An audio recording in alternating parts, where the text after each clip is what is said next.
It's the Tucson Crime Free Dumpster Fire Monday playlist. I Want a New Drug, Huey Lewis. Of course, there's some new synthetic opioid coming from China. There's a new one every 3 days coming, as we like to say. And hanging out with us a little bit right now are our good friends who are wearing black in solidarity for the sadness of Tucson's crime. We have Josh Jacobsen. Good morning, Chris. The Gizzard Wizard, as some of you know him as. And the lovely and my good friend, Monica Carlson. How are you doing, young lady? I'm good. How are you? Making your debut. Yes. Yeah. Doing good. Yeah. In the new studio. In the Debut new in the studio. new studio. Yes. Oh, that's true. But I don't know. How do we feel about being the Tucson Crime Free Dumpster Fire Monday? Well, it's better than being the Tucson Crime Coalition. Oh, that's actually funny. We have people refer to us as. a lot of times when we're doing interviews with reporters or whatever, they'll kind of like forget the crime free part and just call us the Crime Coalition. We're like, well, that would probably be more lucrative, right, Monica? Dave, bring up the picture of the dumpster fire. Let's do it while we got there. Oh yes, the old dump behind the U-Doll. And It's so perfect. there's obviously encampments back in there, and that's part of the reason that we have all of the issues at that intersection. The hatchet attacks, the people at Safeway getting assaulted, the theft, the reason that a lot of people are afraid to put their kids on the bus. Correct. That's why I always love when I hear the mayor's like, it's so important for the children to use the Suntran. You're like, okay, you got it, girl. Yeah. It's really concerning that that's where we're at. Monica and I, Kevin and Oliver, we've all ridden the buses many times. The other day we were on the bus early in the morning, and there are kids that are on the bus taking it, going to school. Yeah. And then you've got people using fentanyl around them. You've got people that are, off their meds all around them, and they're just sitting there on the Suntran bus with all this chaos, all this craziness, all this unhealthy activity. It's just going on around them. In the old days, you're worried about dropping your kid to the bus, and maybe they won't talk to any. They're a little introverted. Maybe they won't make any friends on the bus. Now you're worried about two girls doing the knife fight from the Beat It guitar solo video. Right? Yeah. Right? Yeah. I mean, Very scary. It's wild. David, tell me when you're ready to bring up that headline I just slacked to you. This is one of the headlines that came up from that. You can see it right now. KOD. Official headline: TFD crews battle dumpster fire in a dumpster fire city. So that's that's an official KVOA headline. I just want everyone to know that. So okay, I took the crayon to it this morning. So full transparency. Yes, sir. One of our properties, we had to cap off the exterior water spigot because I'm like, why is our water bill so expensive? And I start watching the surveillance, and sure enough, at nighttime, here comes all these folks just filling up container after container. All right, well, I'm going to have to cap this off because I can't afford this, right? Right. Well, the next night, after I have the plumber there, water's capped off, on our surveillance, my dumpster fire going on in the middle of the parking lot, in the middle of the night. I can't help but still be amused, even when it's my own dumpster that's on fire. But that is where we are at. So yesterday I was at a friend's house. We're doing up in Catalina, doing a little doggy day, and the breeze was beautiful. But all I can tell you is that she works for a bank here in town, and she gets the security cameras. And there was a guy who was stealing all of the copper out of all of their parking lot lights. Okay. And she shows me a video on her phone. I asked her to give it to me, but she felt like somehow it'd be right? This dude gets fried. All right? You see the right? And somehow he stumbles away.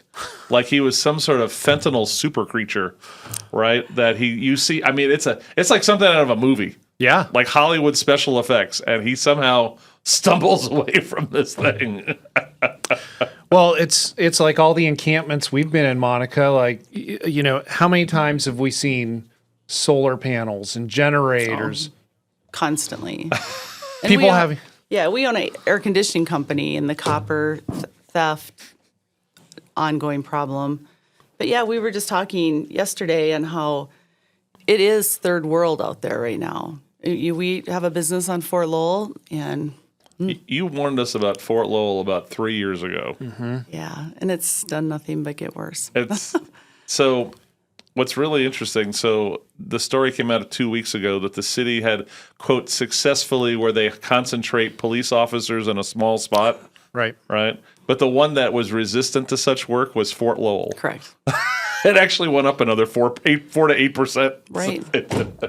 Right. And all that's doing, the Viva project, is moving people around. You know, they started on Grant with that, got them off of Grant and Oracle. You know, they moved up to Fort Lowell, but there's no getting them off of Fort Lowell. They're just there to stay. And if you ever go into a parking lot, which sometimes I do, and just look at these people, it's sad. They're in a state right now, and I don't know if it's from the drug trank or what it's from, but it's a different. So I was getting my hair coiffed by Mike at Metropolis on 4th. And I'm going south on 4th about 11 o'clock on Thursday. And there's a guy he's tranked out on something, okay? He's pushing the cart with all the stolen goods, right? And he's bent over, arms are locked, and he just stops, right? And he's blocking northbound 4th, and he's not moving. Like, he's just, it looked like performance art, but I just knew he was drugged out. It was so sad, you know? You know, I think what we're actually seeing is that the population that we've got on the streets now is the absolute service-resistant, chronically homeless folks. Like, these are the people that you say, hey, we can get you into treatment, we can get you help, we can get you shelter, whatever. They're like, nope, I'm good right here. You know, and so that guy that you're describing, you know, when people are ingesting fentanyl, you know, what it does, it tells your brain to tell your body to stop breathing. And so that's why people slow down and they start to crumple up and bend over, and then there's not oxygen getting to the rest of their body. Wow. And then, you know, they become lucid again. They're like, "Oh, I'm in the middle of the road. Who cares?" But that's what's going on. I think that you know, we're at a point where, and this is, you know, thanks again for having us on to talk about our big event tonight. That Monica has been working her butt off on for several weeks to organize. But the Star Village encampment that the city wants to put at Grant and Stone, you know, which is right down the street from all the work they've done at Grant and Oracle, which, you know, they can say that they've cleaned it up, but, you know, I guess a minor improvement. But the big thing is when you're in charge of the statistics and you want the city to see something, it's pretty easy to make those statistics say that it's cleaned up. But when you go down into that area, it's not cleaned up. We've got Tucson Crime Free Coalition members that have businesses in that area, and they're screaming bloody murder to this day because they are being victimized. Well, that's one of the questions I'm going to ask. I want to talk about the event first, and then, but so it's this afternoon. Yep. Right. It's at Brother John's Barbecue, the old Wildcat House. Mm-hmm. Right. And there's going to be free food. Did I hear free food? There is going to be food there. Okay. Free food or food? Free. Well, it depends on what time people get there. You know, this is definitely it's a Tucson Crime Free Coalition sponsored event. We've got it at Brother John's Barbecue, 1801 North Stone Avenue. Starts about 4:30. But what we're doing is we're doing a press conference, and we're inviting the community to support people from the Sugar Hill neighborhood where Star Village is going to be. And so the whole thing is in opposition to Star Village because we know how this story is going to play out, right, Monica? I mean, we've seen what happens when there's an encampment, whether it's sanctioned, city run, whatever you want to call it. But you know what do we see outside of the encampments? Yeah, it's just going to increase the drug use. You know, even if the people inside of this encampment aren't doing drugs when they're in there at night, when they're secured in there, it will bring more drug use, more crime to that area, in an area that's already so plagued with both of these things. And I've talked to many people over the last 2 weeks, and not one of them has said, you know, everybody has sympathy for the problem that's going on. This encampment will be 25 tents on a dirt lot right on Grant Road for women and non-binary people. So that's the question. What came up on Friday? Who at the city's job is it to check if you're non-binary? Right. Is that are you doing? Are you volunteering to check the binariness of people? You know what? I took MIS in college. I'm just thinking of zeros and ones. I don't know the rest of that.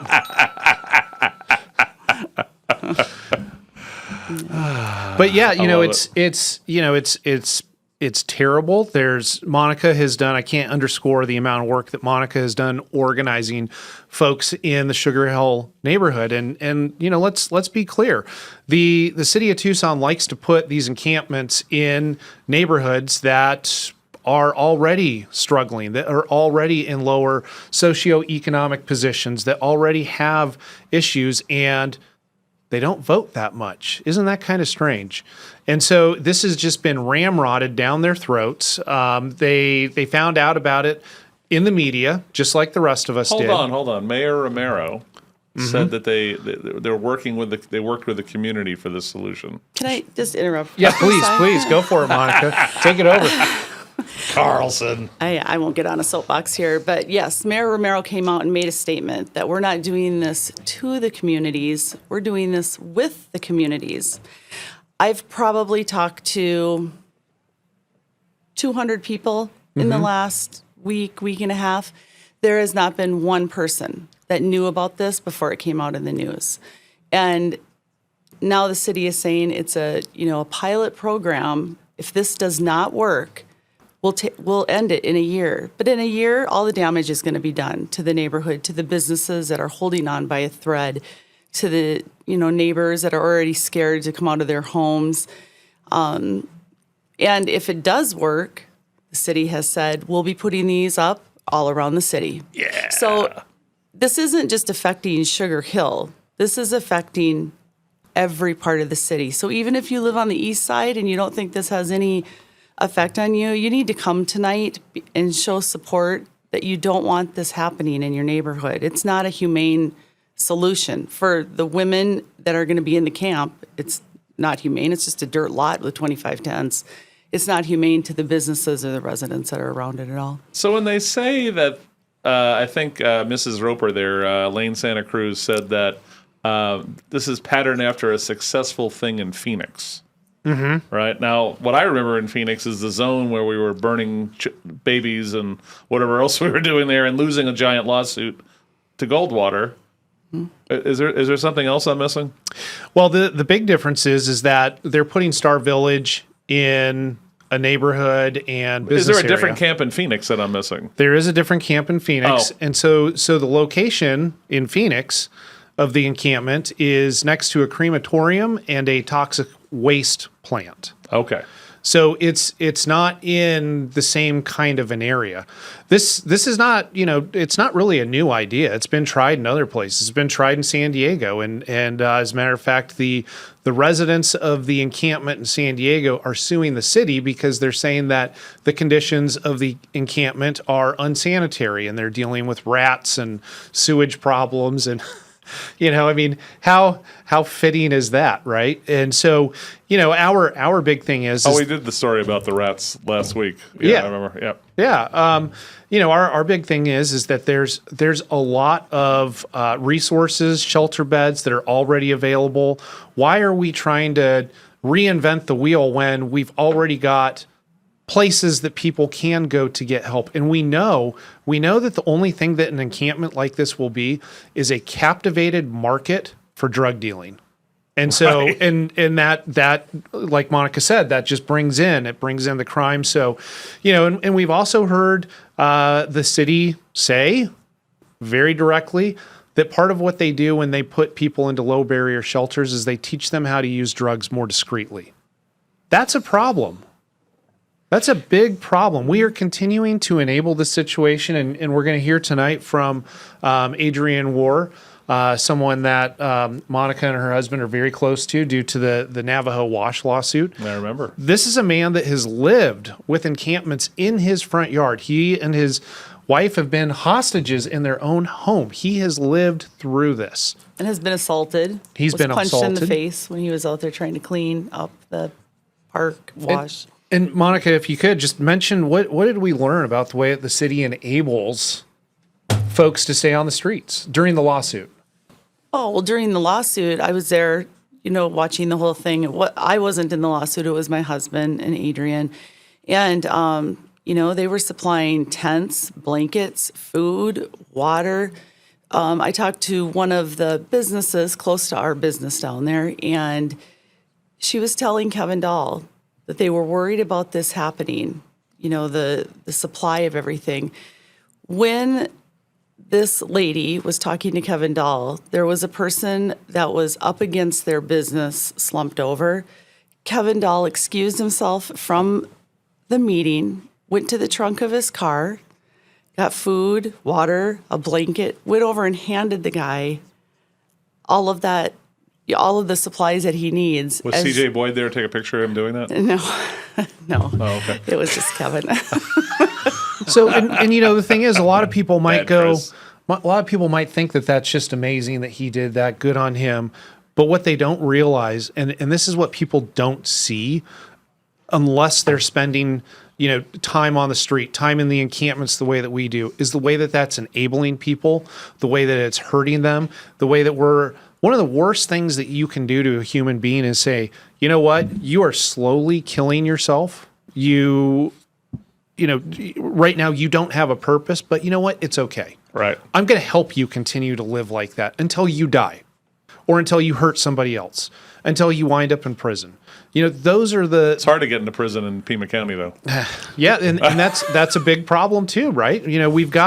There's also this big concern in the community and amongst our members that, if you're a tax-paying citizen that's trying to support your family, trying to live a good and reasonable life, guess what? You don't have the same rights as somebody else that might be, in quotes, based upon somebody's definition, more disadvantaged than you. They're the actual victim.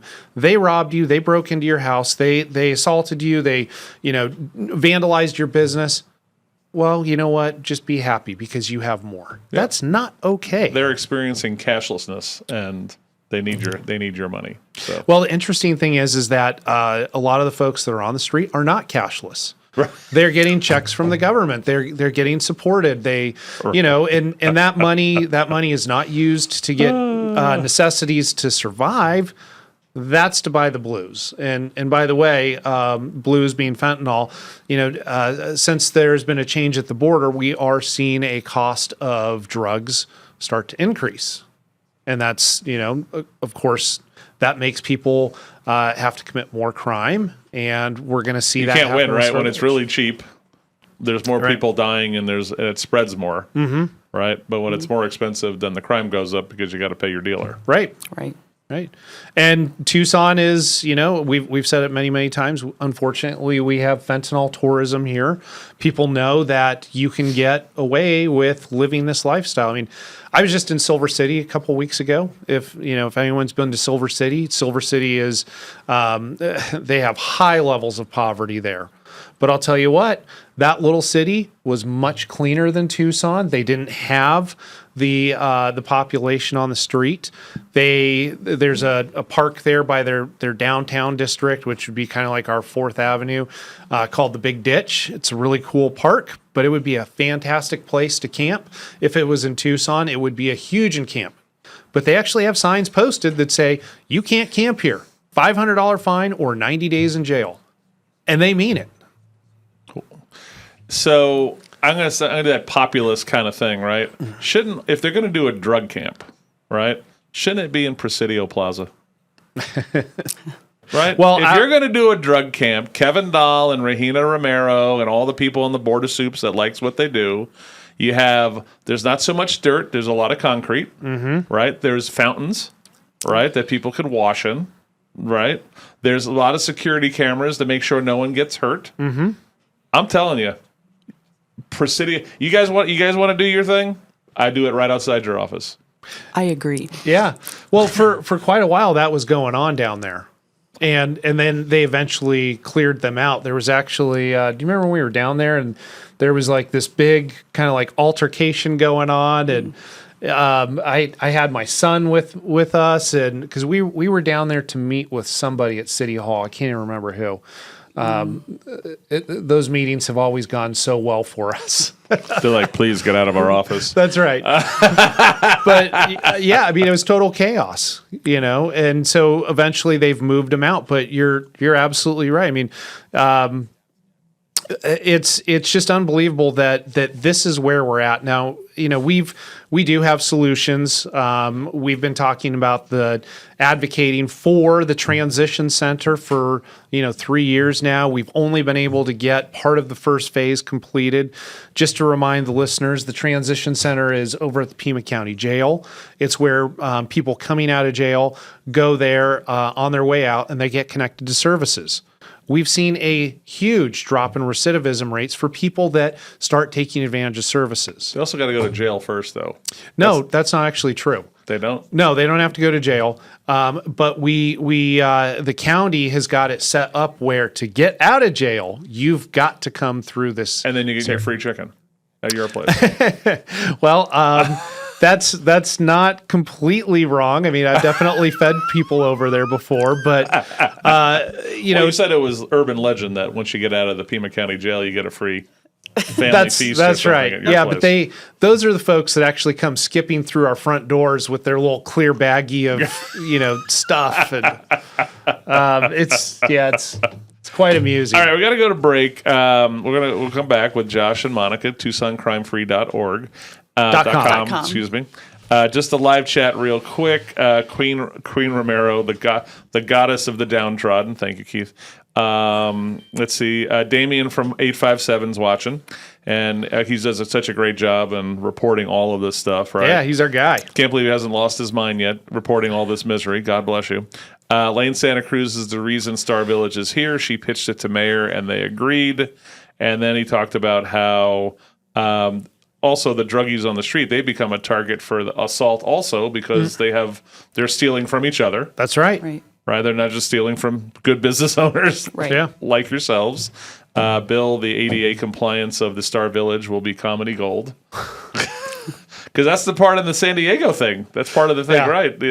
Not just the rats, is that no one can get their wheelchair into the dirt where the thing's at. So, and it is astonishing how many people in wheelchairs are on the street.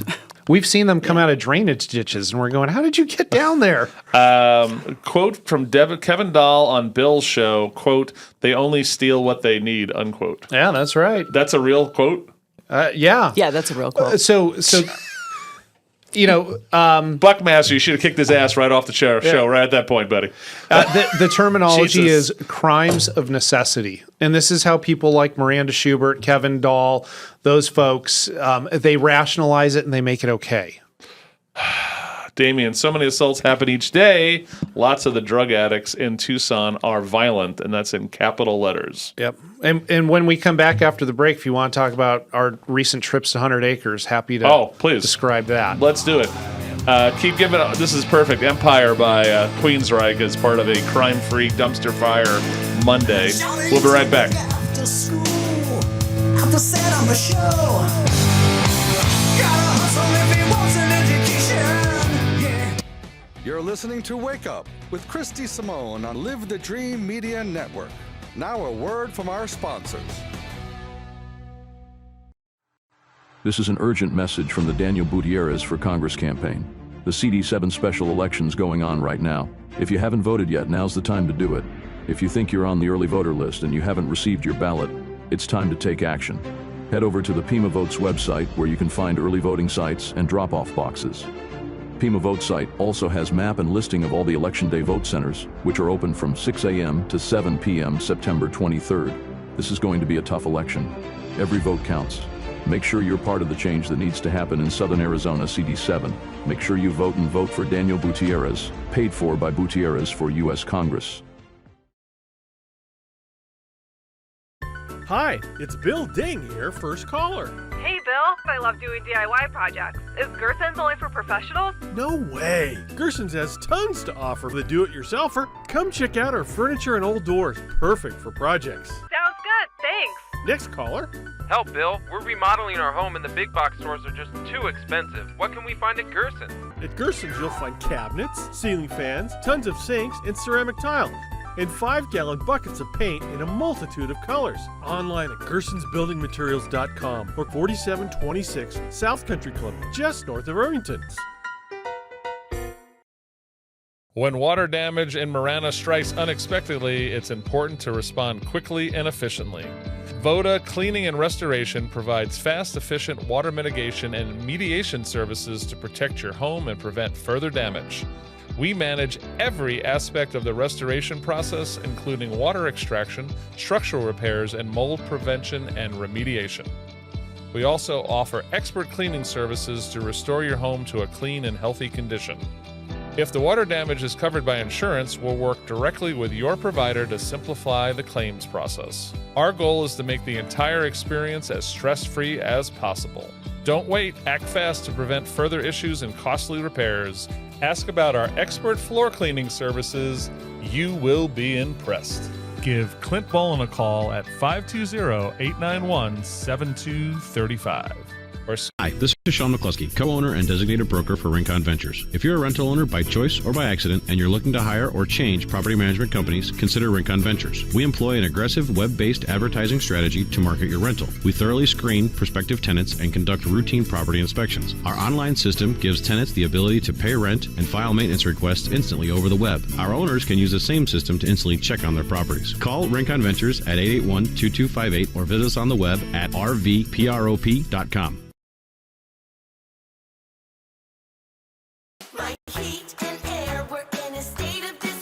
September is here, the kids are in school, football has started, and it's still hot in the old Pueblo. Picture Rock's Cooling, Heating, and Plumbing is your trusted, local, and family-owned air conditioning and plumbing service provider. We have been serving Tucson and the surrounding areas for over 24 years. Call Picture Rock's Cooling, Heating, and Plumbing at 520-492-0748 or go to picturerockscooling.com to set up your next appointment online. Picture Rock's Cooling, Heating, and Plumbing. Looking for the best outdoor patio in Tucson? Look no further than St. Philip's Plaza at the southeast corner of River and Campbell, where you can sip on Tucson's finest collection of whiskey at Union Public House, brunch 7 days a week at Reforma Modern Mexican Mezcal and Tequila, and experience our newest restaurant, Proof, proudly serving house-made pasta and artisanal pizza. Enjoy live music and dine under the stars with Union, Reforma, and Proof. Join us at St. Philip's Plaza. Welcome back to Wake Up with Christy Simone on Live the Dream Media Network. Now back to our show.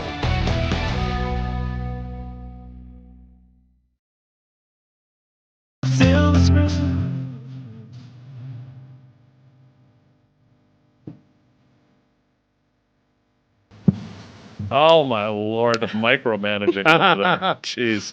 Hey, a little Californication, which that was also a prophetic song by the Chili Peppers of what came our way. That we are Californication personified in this town. Let's see. Bill, you talking about, yes, Chris, the Kevin Dahl is a real quote. You guys already confirmed that. Keep it real. My daughter used to work 911 in Tucson. She said the schedule is borderline abusive. She had to leave for a better job. Mm-hmm. What else do we got here? How much armed security will be? Anyway, I don't want to touch that one. That's right there. There's the armed security. 28-inch pythons of Josh Jacobsen, as we like to say. You're on the Live the Dream Media Network. We're hanging out with Monica Carlson and Josh Jacobsen. They're steering committee members of the Tucson Crime Free Coalition. And 3-year anniversary today. It is. Congratulations. From our very first meeting. Yep. And I want to congratulate you on being an actually effective organization where no one gets paid anything. Nothing. That's right. Right? It costs you more than anything else. Mm-hmm. Lots of things. It does. And we've actually been doing this out of our pocket for 3 years. We just started taking donations. So we would like to thank the donors that have donated to us. Because of that, we're able to throw this event tonight for the city. And it's not just one area. It is affecting the whole city. So we're asking people to please come to this event tonight. it will be secure, and I don't think there's anything to worry about there. But free food, and just be there to support us, the Sugar Hill neighborhood, the Balboa Heights neighborhood, Henrik Acres, the ones that are being affected by this right now. We need the city. We need a lot of support to show the city that people do not support what is about to happen, because it is going to open on October 1st. Gotcha. And I'm not sure how they're going to do that, because I drove by there yesterday. I drove into the lot and looked at it. There's nothing there yet. So it is literally a dirt lot that they'll be bringing showers in somehow, and bathrooms. They say they're not, I was reading over what the city is going to allow. They say they're not going to allow stolen goods. So I guess that means they're not going to allow shopping carts into the. We'll see how this goes. It's not going to be good. Again, this is like a weird little temporary patch, a bad patch on a real gaping wound. Again, that's all the city does, is put the smallest little Dora the Explorer Band-Aids you could find at Target on. You've lost an arm. Basically, Right. You're trying to keep that's what I look at this. Right. And the idea that they told those neighbors, I don't know who I understand that they tell the East Side to go to hell all the time, right? You're a bunch of richer Republicans, you guys go to hell. But the people in these areas who they say are their people, they just keep kicking them in the groin. It is just amazing. So the mom who got up to the board, Damien had it on his page. The mom who talked at the council meeting, Jessica. yeah, she was amazing. She'll be there tonight speaking. Oh, beautiful. We're going to have great speakers tonight. The president of Sugar Hill will be there speaking. Adrian Wurr, Jessica, a few other people. Josh will be speaking, and it's really important if you come. Get there early, 4:30. Press conference starts at 5 o'clock. 1801 North Stone Avenue, Brother John's Barbecue, formerly the Wildcat House. For the people that know. I used to work there. Did you really? I bounced and I cooked and did a little bartending at times. So I just heard that Chris is going to be doing door security. Sounds fantastic. I'm going to do a little. So today is the first meeting of the Oro Valley Tourism Advisory Commission, which I've been appointed to. And congratulations. Thank you. What do we call it? Do we call you your Highness? Heine. Commission member D. Simone. Oh. Or commissar if you want. Okay. Like in the old days of the Ruskies, right. right? Commissar D. Simone. So anyway, that's the first meeting for that is at 4:00 today. So that totally screws me for coming to this thing, even though I wanted to. But you guys need to go to this thing. This is very important. So again, Brother John's Barbecue, free grub, and at the same time, you're going to hear from the people in those neighborhoods who were not consulted about this Star Village. I love the name. It's so good. It's like calling an actual turd a super terrific fairy princess castle burger or something like that. That's Star Village is just right. It's gold. But anyway, what time does the speakers start? So the press conference is at 5:30. We believe the media is going to be there with us tonight, and they'll be covering it. So, like Monica said, come on out and show support. And we'll also be talking about the solutions that we've been putting forward, because we have been, as you know, Chris, because you've been with us from the beginning. We've been doing this for 3 years now. Our perspective starts from the street level and works up. So any money that they're putting into just housing 25 women and non-binary people on a dirt lot, that's I mean, visionary. I mean, yeah. What are we really doing here when we've got bed space that's available? We should be hiring more navigators if that's the case. We know a lot of navigators, and they are burnt out. They're demoralized. They're very similar to the police officers. So the navigators work for the city. So there are city navigators, or there's navigators that work for nonprofits, navigators that work for organizations like the Bridges.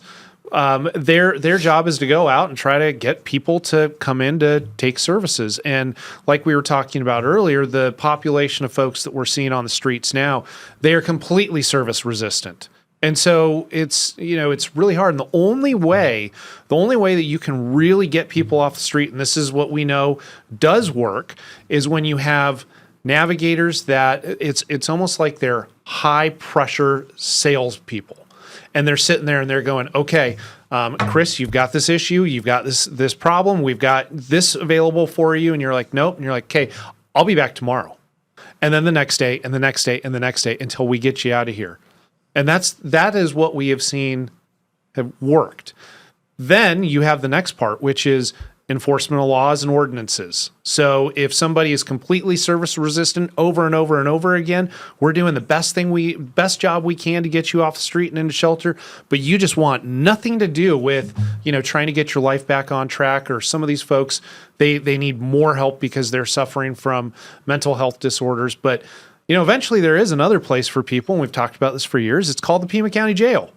And eventually you have to go there. But, just to jump back to the transition center, because we're so proud of that solution, to remind folks, the services that we currently have going, that's only one part of it. There is still a 50,000 square foot secured building on the jail grounds that is sitting fallow. It can accommodate indoor, outdoor living conditions.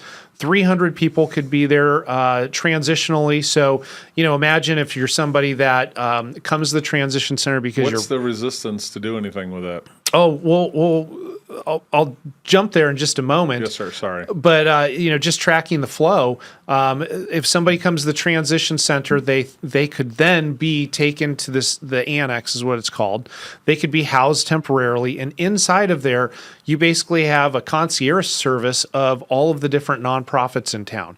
And then what happens is that somebody would get transportation directly from the annex out of that area to whatever their destination is so that they can start getting back on their feet. So the big question is, what's the problem? Well, number one, the county has been the one that's leading the charge on this. The city of Tucson has been dragging their feet. They have not been coming to the table. So now we're looking Did at... I hear the mayor who used to hate this idea now is kind of... Did I hear a positive speak? All of a sudden she might have mentioned it. Oh, I think that now all of a sudden it's her idea because, sorry. that's the way things work. So weren't you guys first kicked out of her office when you met with her? Well, I mean, it was, I don't know about kicked out, but it was definitely time to leave. I walked out and they followed. Yeah. It was time to go. But, you must go now. Yeah. And, the thing is, so we've got the city that's not coming to the table. Our sheriff needs to be at the table. He's not at the table. As a matter of fact, the sheriff wants nothing to do with homelessness. Yeah, he's saying that's not his purview. And for the folks that live in the county, the encampments are starting up in your area, and the sheriff's department is starting to take the same approach that the city is, which is going, nope, we don't see it. He is very busy crushing the heads of his own officers. Leave him alone. Come on. Yep. So Chris King had a question. Have you invited any of the mayor, council, or legislators to this event tonight? Everybody is invited, okay. And people get our newsletters. We know that it's read by people in the city. We know that city and county administration knows this is going on, so it would be fantastic for them to show up. But in that regard, I think you remember what happened last time we had them all in a room. I do. I think they said that was the last time we would get them in a room. 3 years ago. 3 years ago today. Mm-hmm. So the mayor of San Jose, who's a Democrat, who's kind of reached his bucket got full with the homeless drug problem. That's right. He mentioned that he wanted to do something where you're offered services 3 times, and then if not, you're going to jail. Right. Did they ever follow through on that, or was that a nice soundbite? As far as I know, it was followed through with, okay. And we've been monitoring that to see if there's any sort of experience rating with how that's played out. We haven't been able to find it yet, but it's kind of an intuitive thing, right? We got to get folks off the street, and if you want to. 100 acres. That's the notorious. We spot. call it Pio Nuevo. Pio Nuevo, whatever. Whatever you want to call it now. Matt Neely won the naming contest for that. Pio Nuevo. It is pretty good. Yeah. I mean, it's dire. Monica, Kevin, and I were in there July a year ago. Yeah. Summer vacay. Yeah. Before Josh tells the story that he's about to tell on 100 Acres, just so everybody knows, there's a meeting that I go to with some people from TPD, some people from the city are there. And it was about 2 weeks ago, the last meeting, and I asked them how many people were in 100 Acres right now. Neither one of them could answer me. The lady from the city was going on and on about how much outreach work the city is doing. They're out there 3 times a week, working with people. And then I'll turn it over to Josh to tell his story of what happened. But this is an encampment that the city keeps telling people they're going to clear out. Now the word is that I have heard from someone from the city that there is no money to clear it out. So it's just going to continue. And it is dire. It's horrific out there. Nothing that anybody should be living in or seeing in Tucson. But the city is working inside of this encampment. So, Josh? But they also said they cleared it out. Not that they're going to clear. They said that they cleared it out last year, I remember. Well, they kind of clear out an area. They move people from one area to another. Gotcha. That's what's going on. It's so that Davis-Monthan can mitigate the PFAS that's out there. But, a year ago, though, I was just thinking, though, that, that young guy that we talked to, you remember him? I do. And you interviewed him. And remember what he was saying his life was like? Yeah. So he actually came up to us. We started interviewing him. And he was probably in his late 20s, maybe. I think he had 3 or 5 kids on the East Coast somewhere.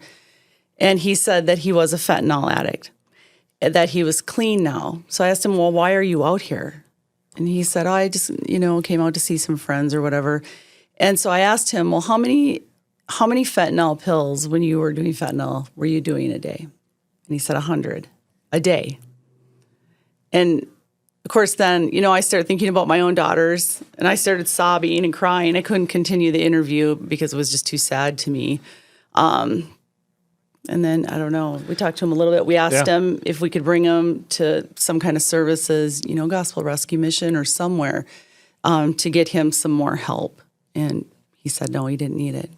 But you wouldn't be out. 100 pills a day. You wouldn't be in 100 Acres unless you had a reason to be there. It's very dangerous. And we went through with, police officers. And I was scared to death. And I stayed right next to a police officer the whole time I was in there. They didn't. They kind of wandered around. But Josh is quite an adventurer. In pregnant ladies were out there. I mean, it's sad. It's really, really sad. But again, these are the folks that are extremely service resistant. So, this last week we were back out there. Actually, John McLean from Veteran Rescue Mission was with us, and a couple of his volunteers. And we were, on foot going around through the camp, and it was earlier in the day. And there are city workers out there. Old Pueblo Community Service is out there. And when I say out there, though, I mean you've got the camp, and then they're set up, a couple 100 yards probably from the perimeter of the camp. So it's not like they're inside of it. And they are there underneath a pop-up tent, and people kind of wander up and ask them for snack packs or water or whatever. And so while they're there, the workers are trying to navigate them into services. They're taking the time to try to see whatever it is that they need. So it's so dire, though, because when people are driving by golf links, you see kind of like these, tents that are up in the front. And I'm sure people have seen it many, many times. And when you look at it at first, you kind of go, that's interesting. Those tents look kind of clean. There's even an American flag that's erected. Okay. Well, there's a lot of those tents are empty. And it's clean around it because that's what people see. Those tents that are empty were described to us by the outreach workers of they're empty, and at night those become the party tents. Okay. So then we go further on in, and there's now inside of there's it's kind of like they call it the store. It's kind of like a trading post. It's a large structure that was built. There's a couple of women that live inside the encampment that are in charge of running it. The guy that actually owns it, I'm doing air quotes for the listener, does not live in the encampment. So he it's comes a fencing and goes. operation. Yeah, exactly. You know, he has water, snacks, whatever in there. Then you start going back further, and this is the part that, as you're driving across golf links, It's you like the can't levels see. of hell. Is it really amazing? It's very post-apocalyptic. Yeah. And this is all happening right in front of us, right? You go further back in, and these are the parts that if you're driving by golf links, you really can't see. And that's when you see people that they look like refugees from a war-torn nation.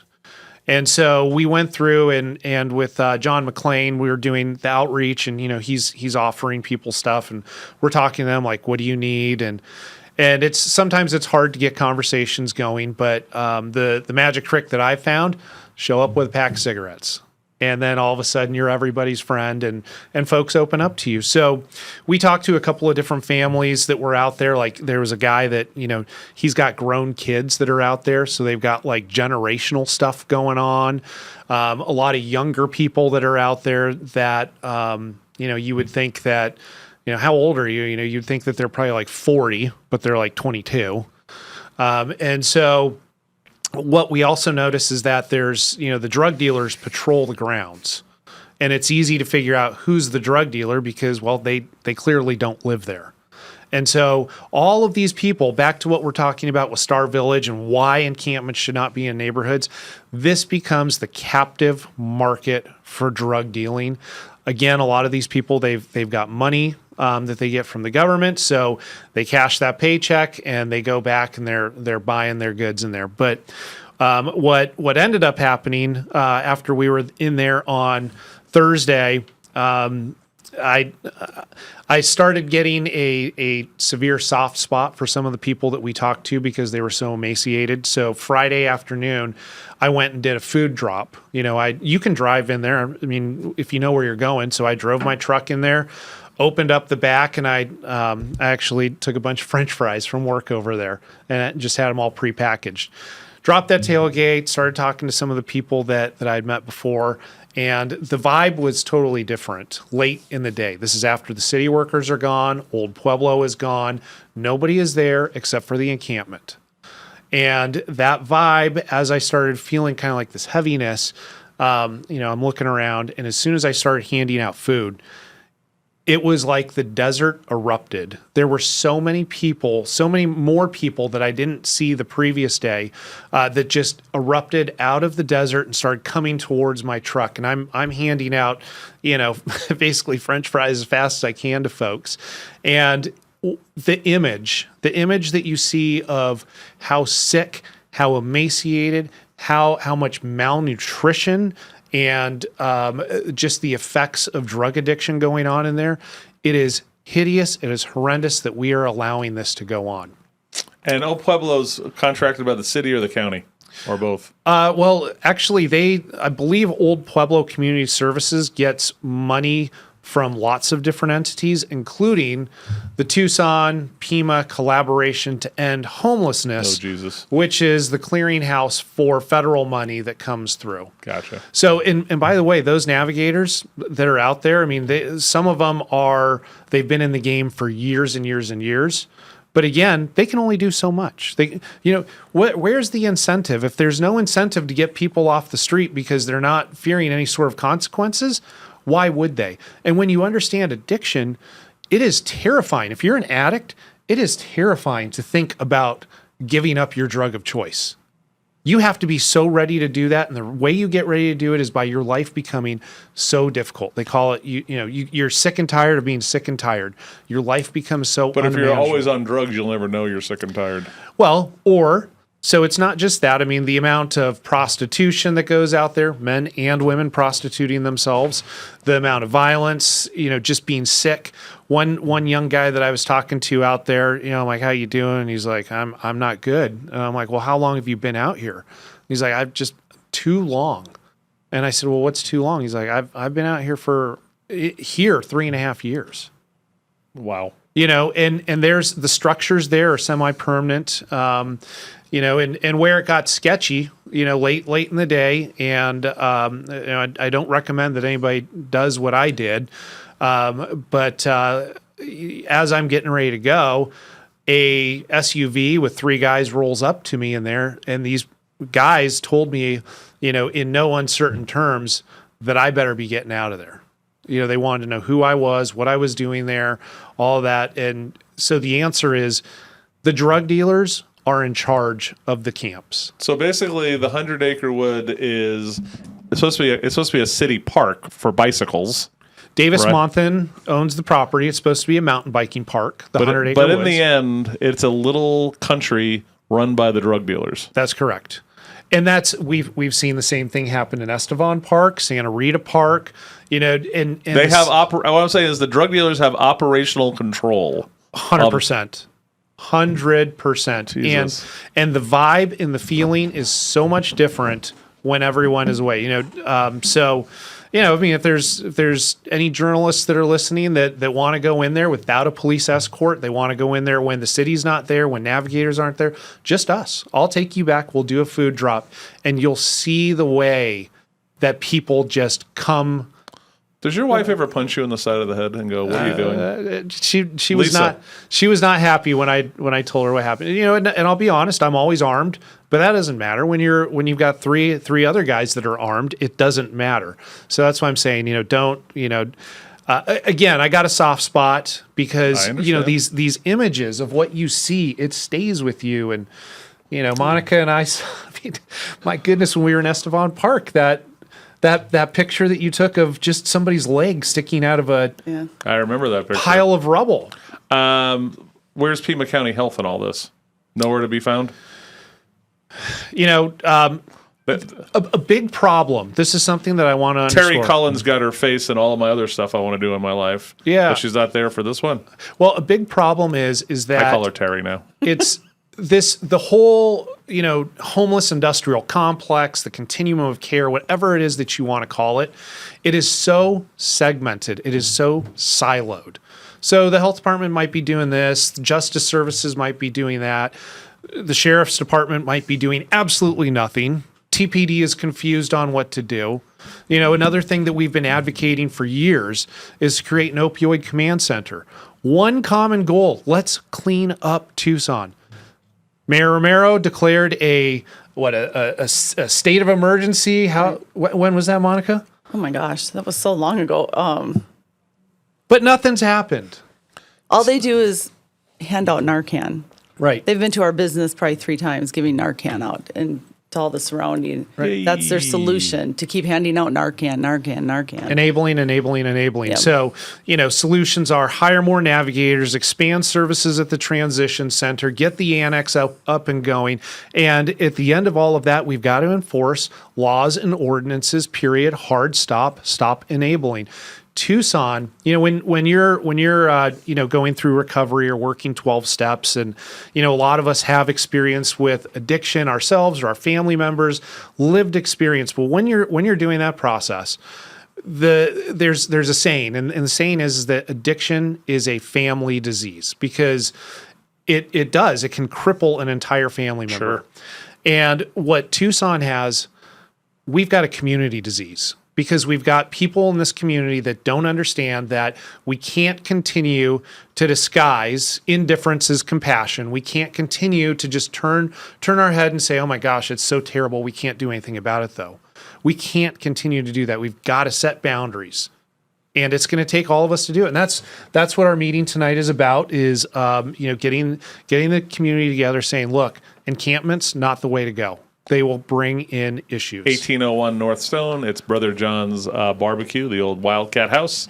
And thanks, John still owns that, right? John. Yeah, John and Dave Aldecoa. Yep, great guys. And so that's going on. So press conference at 5:30. Doors open at 4:30. And you're going to hear from the people who part of this Stop Star Village thing, which is the idea that you have people from those neighborhoods of Balboa, Sugar Hill, and they're going to say, we were never consulted about this. We don't want it here.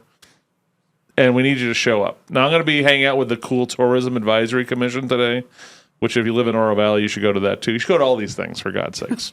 Okay. A couple of questions. The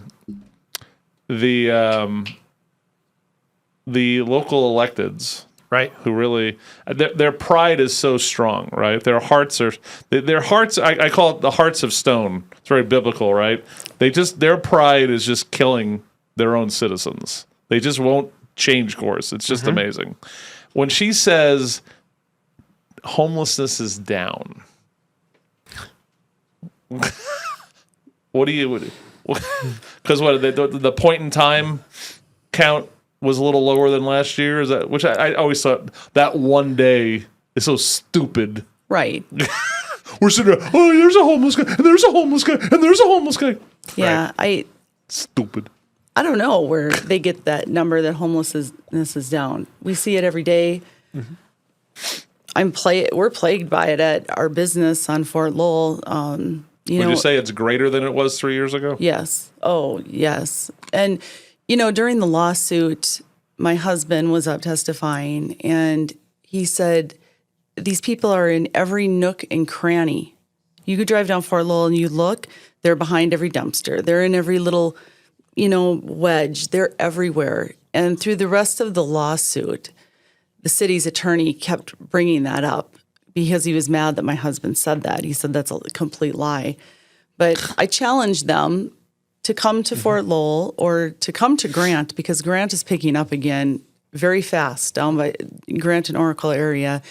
Anywhere you look, if you're looking, you will see them. And, I post a lot of pictures on Facebook, and people are like, how do you find these people? I don't go looking for them. I'll just be at a stoplight and just turn my head.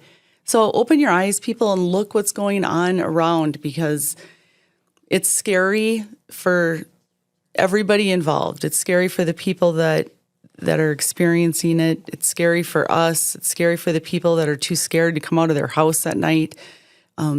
This problem is getting horrible, and no, homelessness is not down. I guarantee it. Yeah, it's an epidemic, and we've also run legislation. That's another solution on expanding, Title 36 to allow for stabilization periods. That's something that we're going to run again next legislative session, but it's not immediate. But is this the thing where we wanted to basically have someone?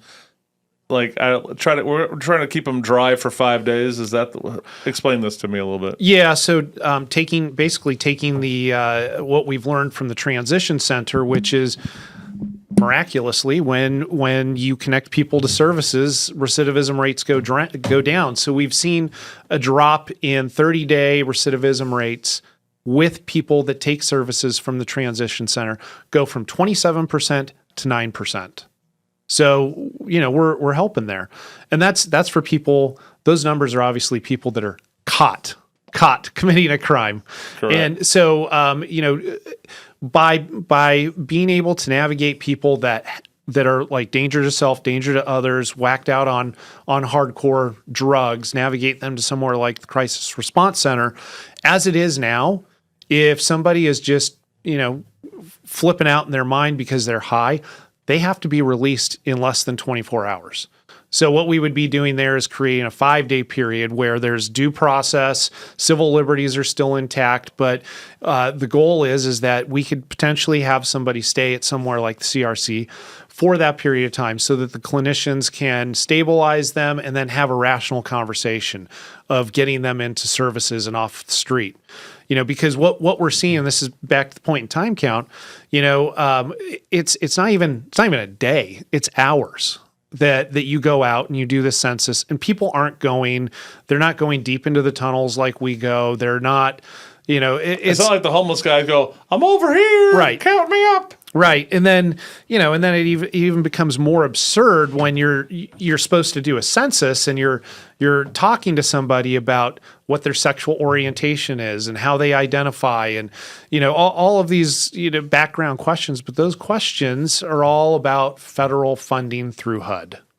Thank you. Yep. Back to following the money, right? Now we got 4 minutes, and real quick, so Chief Kazmar, who I know is getting frustrated with what's going on out there, he talked about Conover is not charging on people with felonies, right? They're not even they're getting arrested for felonies. 60% of them are not being charged with felonies. Right. So talk me through the state of Conover and judges right now in less than 4 minutes. Where are we at?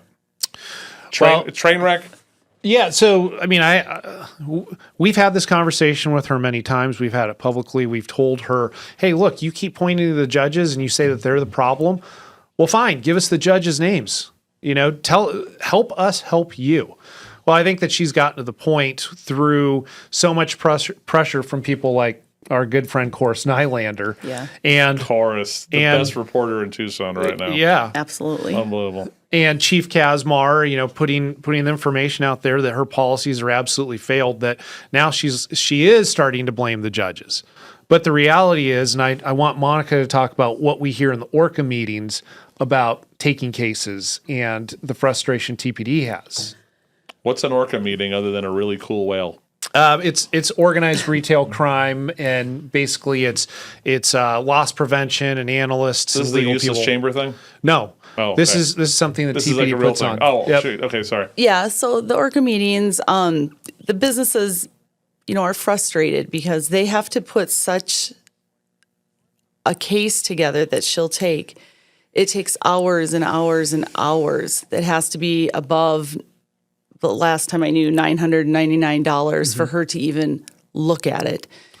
But for the businesses, they have to have all the video of the crimes happening, whether it's shoplifting or violence or anything. They have to put them all together in like a package, work with TPD or the sheriff's office, and it just takes them so long, and they have to have so much documentation that some of the retailers are like, we don't have the people working to do this anymore. We don't have the time. It's just a constant battle. You could go into a Target and you can see this happening every day, or Walgreens or Walmart, if you open your eyes and watch what's going on.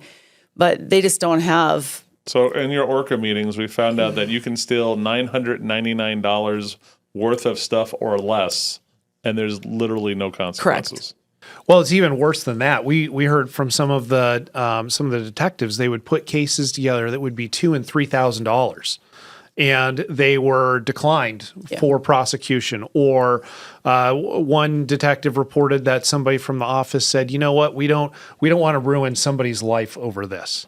And it was a case. It was over $2,000. Yeah. I mean, that's people talk about California. Well, no. This is going on in Tucson. And you go to these meetings and the retailers will bring in, pictures of people. This person has stolen this much from us. Oh, yeah, he hit our store too. Oh, yeah, he hit our store too. And it's just a constant revelation of pictures that everybody knows the same people. They constantly keep hitting. TPD is kind of stuck because, they've been told. Well, I don't know what they've been told, but so in the end, they're understaffed. We know that, right? And we know that once it gets to the county, city attorney, and judges, not much is going to happen. Yep. So what are we doing? And people get burnt out, just delivering the same message constantly to her, and nothing happening. I'm hearing there's a bunch of TPD officers eligible for retirement at the end of this year. We're hearing that there's 200. That's what I'm hearing too. Mm-hmm. That'd be a hell of a. And we're looking at about a $30 million budget deficit for next year, and we're looking at potentially more cuts to the TPD budget. So it's coming. 1801 North Stone Avenue, Brother John's What's going tonight. on there, Josh? Yeah, come join Tucson Crime Free, and residents and business owners from the Sugar Hill, Balboa Heights, Henrik Acres. Kevin Dahl will be there. I'm just kidding. That's Wednesday night. Yeah. There's another meeting Wednesday night that he will be at. Kevin Dahl has now came out and said he's refusing to answer any questions about Star Village until Wednesday night. What's happening Wednesday? Donna Liggins Center, they're having a Ward 3 meeting for the residents and businesses to go ask any questions that they want or state any comments they want. So we'll see. Lovely. And one last thing, if I may, Chris, Yes, if you go to the Tucson Crime Free website, TucsonCrimeFree.com, go to our newsletter or our Facebook page. There is a change petition on there that we're collecting signatures with some of the folks in that area. Go on, sign the petition. It's basically saying no to encampments, no to Star Village. We can't have this going on. We need to get the numbers up on that petition. So that's on TucsonCrimeFree.com or our Facebook page. If they're not non-binary, can they sign it? Anybody can sign it. Oh, okay, that's what Anybody. Now it's funny, real quick. So Brian puts Conover runs the city, but I'm going to tell you something. I think I put it on Facebook a couple of weeks ago. The druggies themselves run Tucson. Yes. Is that an appropriate? So I think I have a different take now. Okay. I think that the druggies are pawns. I think that now Tucson is being run by the far left progressives. I think that the kind of like the establishment has lost control. I think that we saw that with Project Blue. We're seeing that with, still continuing to defund. We're seeing that with free bus fares. The operational control of Tucson is down to the druggies and the drug cartels. Well, they're the ones that have the most rights. We can put it that way. Yep. For sure. And they all know it. Yes. They all know there's no They're all consequences. street lawyers. That is a fact. Yeah. They're not afraid to do any crime in the open anymore. Anything, and they know it. Well, thank you guys for doing what you do. Thank you As for having us, Chris. I love what you guys do. I'm a huge supporter. Just keep doing the good work, man. Thanks for having us. Thank you. Always fun. Brother John's Barbecue. It's going to be 5:30 is the press conference. 4:30 the free food starts flowing. Mm-hmm. Josh will be in the parking lot handing out French fries. That's right. All right. God bless you guys. Keep up the great work. Thank you. Thanks. That's Monica and Josh from the Tucson Crime Free Coalition, TucsonCrimeFree.com. Brother Joe's coming in where the economy, politics, and your wallet all intersect. Oh, here it is. Here comes the fire truck for Dumpster Fire Friday, Monday.